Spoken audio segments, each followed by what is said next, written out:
السلام علیکم ورحمۃ اللہ وبرکاتہ۔ نحمده ونصلی علی رسولہ الکریم، اما بعد۔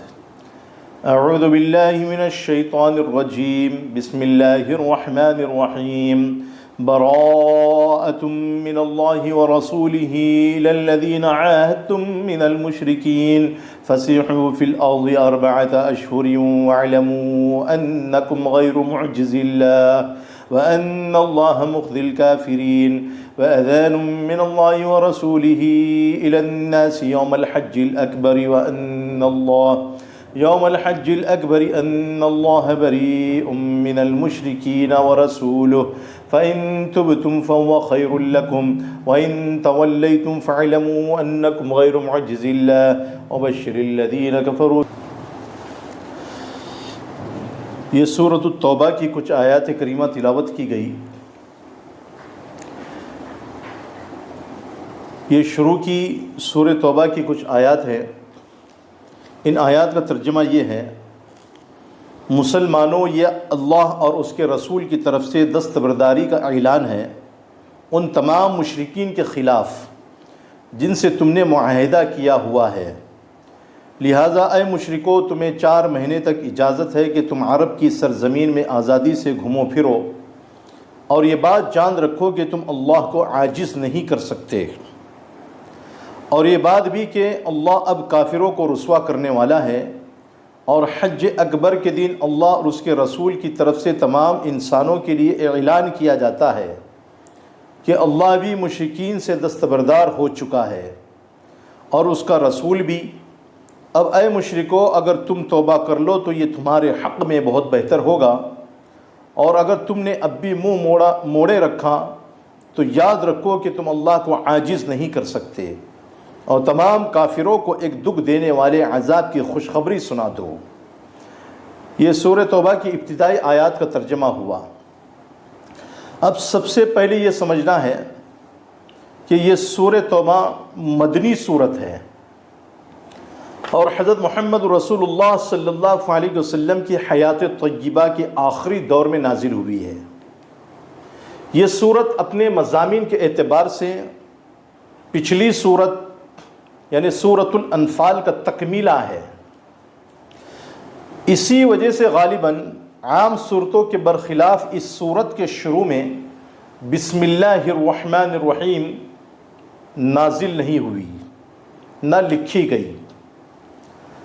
اور اس کی تلاوت کا بھی قاعدہ یہ ہے کہ جو شخص پیچھے سورہ انفال سے تلاوت کرتا چلا آ رہا ہو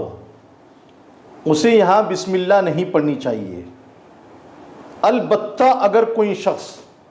اسی سورت سے تلاوت شروع کر رہا ہو تو اس کو بسم اللہ پڑھنی چاہیے، اور بعض لوگوں نے اس سورت کے شروع میں بسم اللہ کے بجائے کچھ اور جملے پڑھنے کے لیے بنایا رکھے ہیں، وہ سب جملے بے بنیاد ہیں۔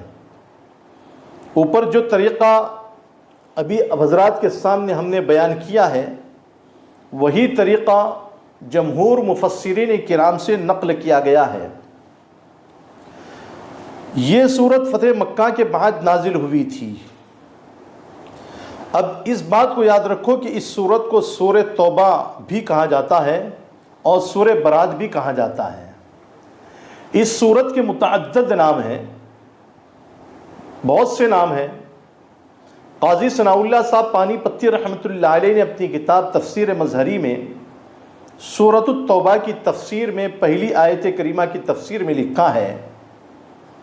کہ اس سورت کے تقریباً 10 نام ہیں۔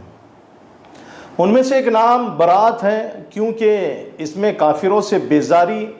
اور دستبرداری کا اعلان ہے، اور ایک نام سورہ توبہ ہے کیونکہ اس میں مسلمانوں کے لیے توبہ قبول ہونے کا ذکر ہے، اس کو ہم عن قریب بیان کریں گے، اور اس کا ایک نام مقشقشہ ہے، یعنی نفاق سے بیزار کرنے والی سورت، اور اسی طریقے سے اس کا ایک نام مبعثرہ ہے، اور اسی طریقے سے ایک نام اس کا فاضحہ بھی ہے، یعنی اس صورت نے رسوا کر دیا منافقین کو، منافقین کے بھیدوں کو، رازوں کو، ان کے اسرار کو، ان کی خفیہ باتوں کو کھول کر کے رکھ دیا، ان کو رسوا اور ذلیل کر دیا۔ اور بھی اس کے نام ہیں، تقریباً 10 نام ہیں۔ تو بہرحال اس سورت پاک میں اللہ رب العزت نے مشرکین کی یعنی تقریباً جو بدعہدی ان سے ہوئی تھی مسلمانوں کے ساتھ میں، انہوں نے ایک معاہدہ کیا ہوا تھا امن کا، چین کا، سکون کا، اطمینان کا، کہ ہم اور تم لڑائی اور جھگڑا نہیں کریں گے، جنگ بندی رہے گی۔ بہرحال مشرکین کی اس وقت میں 4 قسمیں تھیں۔ اس میں سے ایک قسم یہ بھی تھی کہ جن کے ساتھ نبی کریم صلی اللہ علیہ وسلم نے معاہدہ تو کیا تھا، لیکن ان مشرکوں نے بدعہدی کی۔ معاہدہ آپس میں سمجھوتے کو کہا جاتا ہے۔ تو ان مشرکوں نے اس معاہدے کو توڑ دیا۔ جیسے کفار قریش کے ساتھ حدیبیہ میں نبی کریم صلی اللہ علیہ وسلم کا معاہدہ ہوا تھا، لیکن انہوں نے اس کی خلاف ورزی کی، اور اسی کی بنا پر نبی کریم صلی اللہ علیہ وسلم نے مکہ مکرمہ پر حملہ کر کے اسے فتح کر لیا۔ ان لوگوں کو کوئی مزید مہلت نہیں دی گئی تھی، لیکن چونکہ دستبرداری کا اعلان حج کے موقع پر کیا گیا تھا، جو خود حرمت والے مہینے میں ہوتا ہے، جیسا کہ اللہ رب العزت نے خود اس سورت پاک میں مہینوں کی گنتی 12 بتلائی ہے۔ تو بہرحال اس کے بعد محرم کا مہینہ بھی حرمت والا مہینہ ہے، عزت والا مہینہ، احترام والا مہینہ ہے، اور اس میں جنگ کرنا جائز نہیں ہے، اس لیے ان کو محرم کے آخر تک کی مہلت مل گئی۔ انہی کے بارے میں آیت نمبر 5 میں یہ فرمایا گیا ہے کہ حرمت والے مہینوں کے گزر جانے کے بعد اگر یہ نہ ایمان لائے اور نہ جزیرہ عرب سے باہر جائے تو ان کو قتل کر دیا جائے۔ تو اس آیت کریمہ سے یہ بات معلوم ہوئی، اس کی تفسیر سے بات معلوم ہوئی کہ جو آپس میں مسلمانوں میں مشرکین میں سمجھوتا ہوا تھا، اس سمجھوتے کو، معاہدے کو سب سے پہلے مشرکین نے توڑا۔ انہوں نے اس معاہدے کی بدعہدی کی، اس لیے اللہ رب العزت نے صاف صاف بیان فرما دیا، مسلمانوں یہ اللہ اور اس کے رسول کی طرف سے دستبرداری کا اعلان ہے ان تمام مشرکین کے خلاف جن سے تم نے معاہدہ کیا ہوا ہے۔ جب انہوں نے معاہدے کو توڑا تو یہاں سے بھی دستبرداری کا اعلان ہو گیا، بیزاری کا اعلان ہو گیا۔ یہ سورہ برات ایسی صورت ہے کہ تفسیر روح المعانی میں علامہ آلوسی رحمۃ اللہ علیہ نے نقل کیا ہے کہ حضرت عمر ابن خطاب رضی اللہ تعالی عنہ نے اپنے حکمراں کی طرف، جتنے بھی حکمران تھے ان کی طرف لکھا کہ تم سورہ توبہ کو سیکھو اور اپنی عورتوں کو سورۃ النور سکھلاؤ۔ سورہ توبہ میں اللہ رب العزت نے بہت سی باتیں بیان کی ہیں اور بہت اہم باتیں بیان کی ہیں، اور سورۃ النساء میں عورتوں کے متعلق بہت سی باتیں آئی ہیں۔ انشاءاللہ اس کو اس موقع پر بیان کیا جائے گا۔ اب یہاں پر سورہ توبہ کی تفسیر بیان کی جا رہی ہے مختصراً، سورۃ النور کی تفسیر میں انشاءاللہ وہاں پر بیان کیا جائے گا۔ اب یہاں پر ایک بات یہ سمجھ میں آتی ہے کہ جب ہم مسلمانوں کا معاہدہ کسی قوم کے ساتھ میں ہو جائے تو مسلمانوں نے اس کی خلاف ورزی نہیں کرنی چاہیے، بلکہ اس کو پائے تکمیل تک پہنچانا چاہیے۔ ہاں اگر خلاف شرع کوئی بات پیش آ جائے تو اس وقت میں اور بات ہوتی ہے۔ اور ایک چیز یہاں پر یہ بیان کی گئی ہے کہ حج اکبر، یہ بات یاد رہے کہ حج اکبر ہر حج کو کہا جاتا ہے، اور حج اکبر ہر حج کو اس لیے کہتے ہیں کہ عمرہ چھوٹا حج ہے، اور اس کے مقابلے میں جتنے بھی حج ہوتے ہیں وہ سب حج اکبر ہوتے ہیں، بڑے حج ہوتے ہیں۔ اب لوگوں میں یہ مشہور و معروف ہے کہ اگر حج جمعہ کے دن آ جائے تو وہ حج اکبر ہوتا ہے۔ اس کی کوئی اصل نہیں ہے، بلکہ یہ بیکار کی بات ہے۔ جمعہ کے دن حج ہو تو بے شک 2 فضیلتیں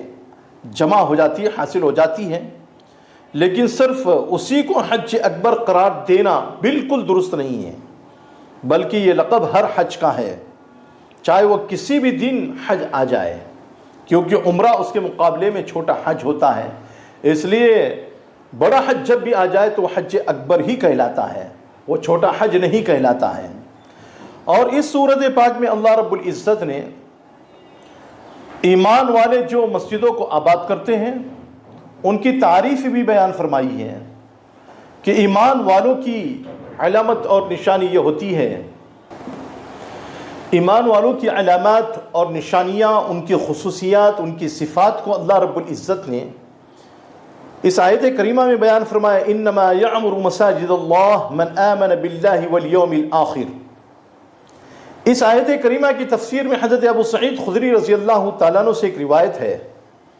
کہ رسول اللہ صلی اللہ علیہ وسلم نے بیان فرمایا، جب تم کسی کو دیکھو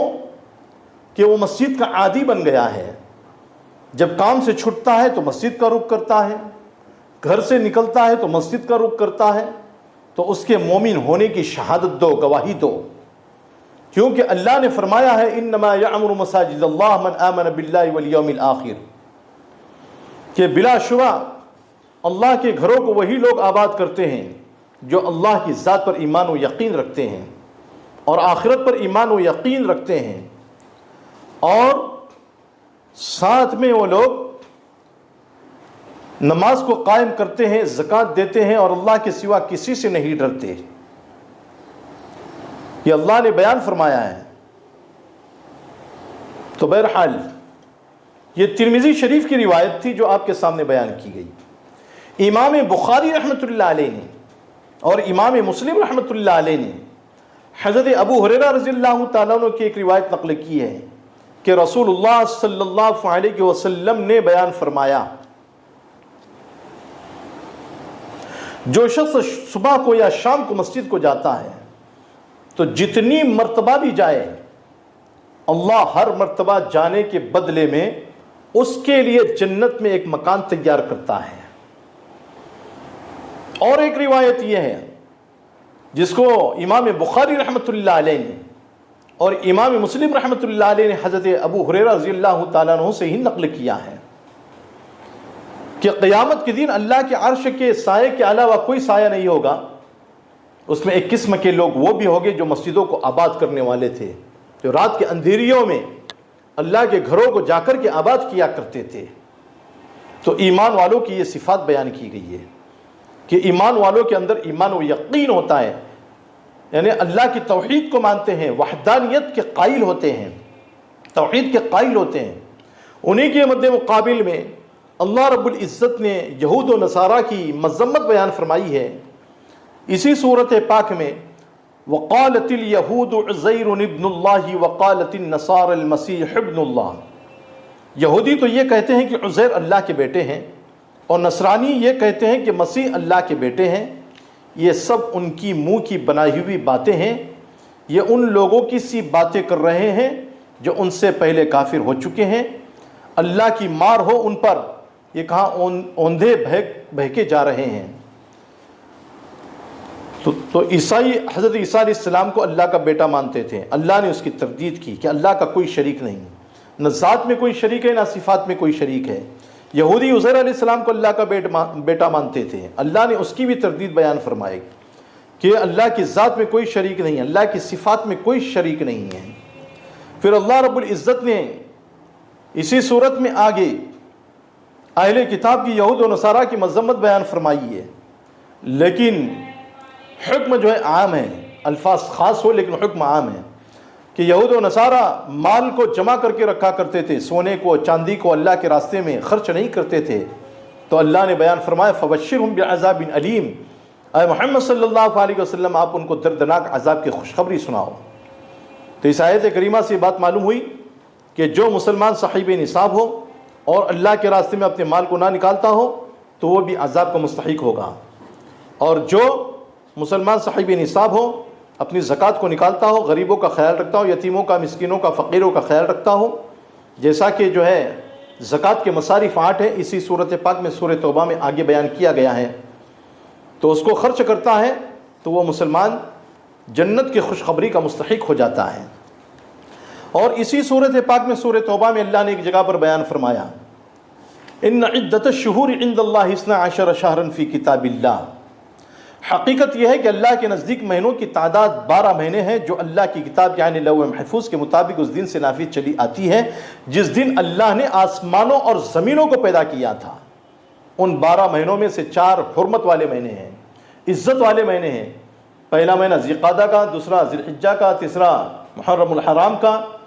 اور چوتھا مہینہ رجب المرجب کا ہے۔ ان مہینوں میں اپنی طرف سے جنگ کے لیے اقدام کرنا اور خود سے آگے بڑھنا بالکل جائز نہیں، درست نہیں ہے۔ یہ مقدس مہینے ہیں، اور مہینوں کی تعداد اللہ کے نزدیک 12 ہی ہے، 12 کے علاوہ 13 نہیں ہے، 14 نہیں ہے، 15 نہیں ہے۔